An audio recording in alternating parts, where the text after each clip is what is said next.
Welcome to Neighborful Station, Episode 49, Science Night, Saturday, May 9th, 2026.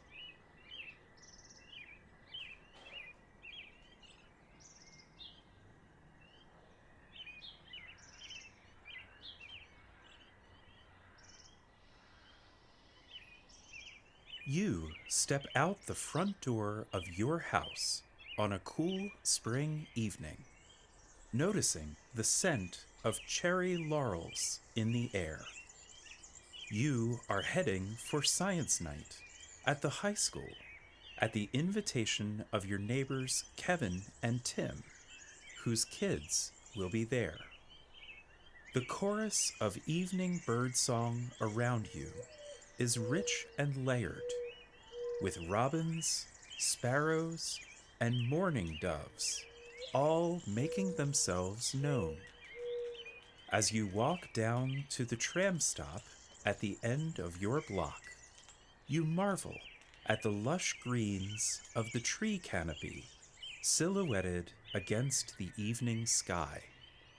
You feel a slight tickle in your nose from the pollen that has cast a yellow haze over every surface as you take a slow breath.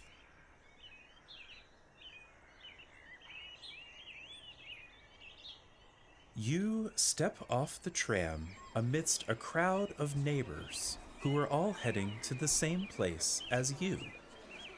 The doors to the gymnasium are open to the evening air, and you follow the crowd into the doors at one end, beneath the graceful arched roof overhead. The space is full of younger kids, fidgeting in front of their poster boards. Jada spots you immediately and calls out, "Oh hey, it's you. Do you want to eat some slime?" You say, "Oh, yes, I love eating slime. How did you know?" Jada holds up a small plastic ramekin for you and declares, "I know everything." One of Jada's dads, Kevin, turns away from the chat he was just finishing with another dad and says, "Thanks so much for coming. The slime won't hurt you, I promise." You tell him, "I didn't think it would. Great to see you again. Still feeling relaxed from the beach?" Kevin smiles and says, "Life got crazy again as soon as we got back, but the calm is still in here, if that's what you mean."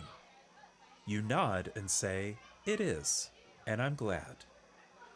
Jada hops up and down at your feet, waiting impatiently on you as you open your mouth and toss back the morsel of slime in the ramekin. You roll it around in your mouth, a quizzical look forming on your face, and you ask, "Do I taste bananas?" Jada beams and says, "It's banana pudding slime." You reply, "Amazing." Someone taps on a microphone at the far end of the room and says, "Excuse me, hello. Thank you all for coming. My name is Adi, and I'm the Science Department Chair for the Neighborful Valley School District.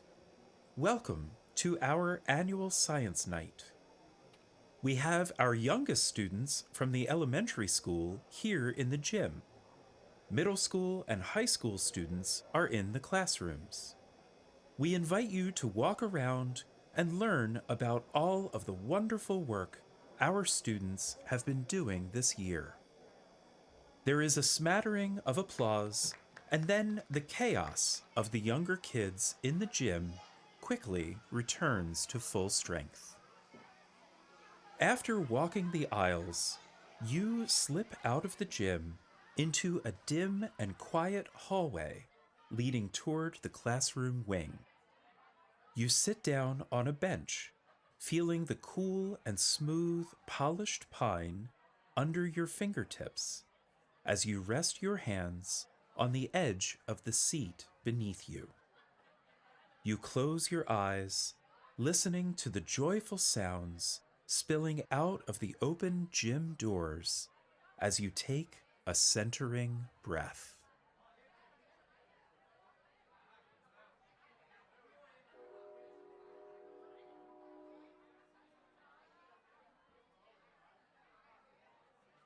Moments later, you are wandering the classroom wing when you spot Mason standing in one of the chemistry labs.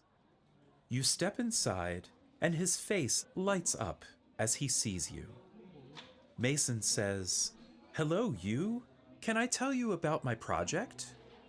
You say, "Yes, of course. I'd love to hear about it."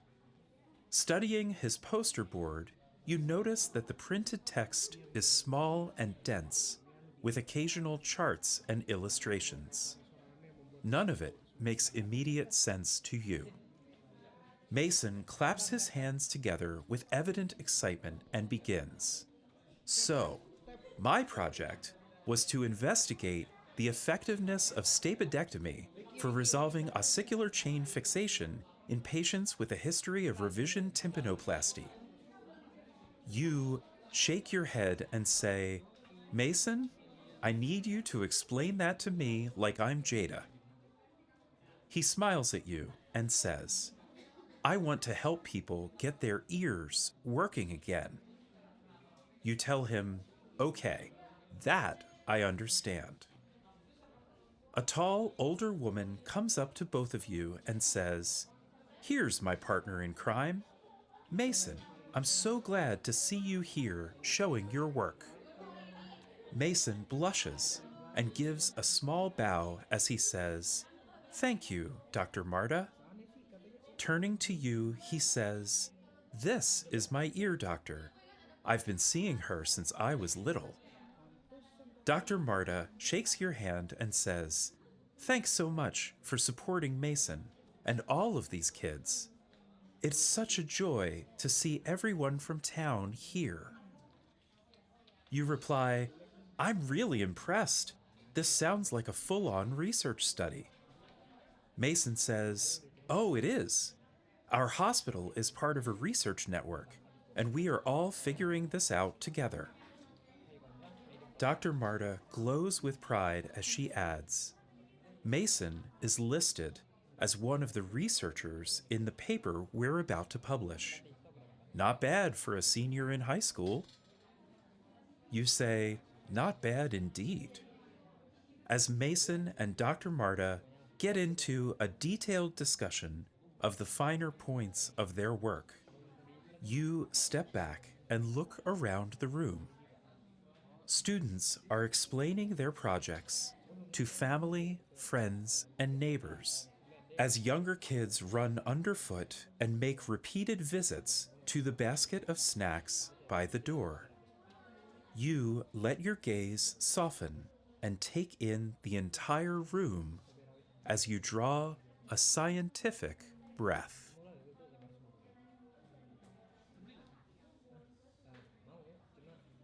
Carrie steps into the lab and gives you a wave as she comes over, saying, "Hello, you. How was your time at the beach?" You say, "It was wonderful. I can't wait to go back." Carrie says, "I'm glad to hear it. Now, are you ready for a little more puzzle exchange work?" You tell her, "Yes, always." She smiles at you and says, "Awesome. Next weekend, I'm bringing a big set of puzzles out to the rehab center on the edge of town. I don't think you've been there yet, have you?" You reply, "No, I haven't." Carrie nods and says, "Cool. We can time our visit to catch their weekly supper. It's lovely." You say, "That sounds good. Just let me know where and when to meet you."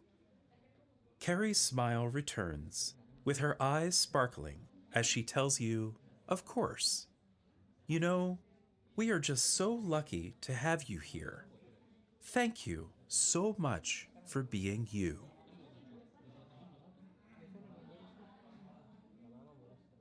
It is so good to experiment here with you. Thank you for coming home to our town. Visit us today at neighborfulstation.us, where we invite you to join us as an official town resident. Hello, my name is Brian, and I'm from the Commonwealth of Pennsylvania. My story comes from 2016 when I was unexpectedly injured while playing hockey, which required emergency surgery and left me semi-immobile for 8 weeks. I was in my early 40s, married with 4 kids under the age of 8, one of them less than a year old and still nursing. Before my injury, my wife and I shared household duties, and we both worked full-time. So following the surgery to repair my broken femur, I was prescribed only non-weight-bearing activities on my right leg for 8 weeks while the healing was hopefully to take place. I was given about a 50-50 chance between full recovery and hip replacement. So as we pulled into our driveway on our way back from the hospital following my surgery, we found a large cooler on our doorstep. Our kids ran up, looked inside the cooler, and in it they found a home-cooked meal for our family of 6, which included an appetizer, a main course, and even a dessert. Those meals continued to magically and consistently appear each day, sometime around 4 p.m. for the next 2 weeks as I recovered. We had no idea where they came from, but we enjoyed them anyway. It was a wonderful distraction from an otherwise traumatic event. Since then, we came to find out that the meals came from a local Girl Scout troop that somehow learned of our family's predicament. They mobilized quickly and efficiently to share a burden of one of their neighbors. And since then, I guess tater tot casserole and Krusty's chocolate chip muffins have become a regular menu item for our family. And I think both had a part in my complete recovery. But more importantly, years later, when a mother and neighbor of ours was going through surgery for breast cancer, our family was inspired and motivated to organize meals for her and her family during her recovery. And yes, they also included tater tot casserole and Krusty's chocolate chip muffins. And yeah, she beat the cancer.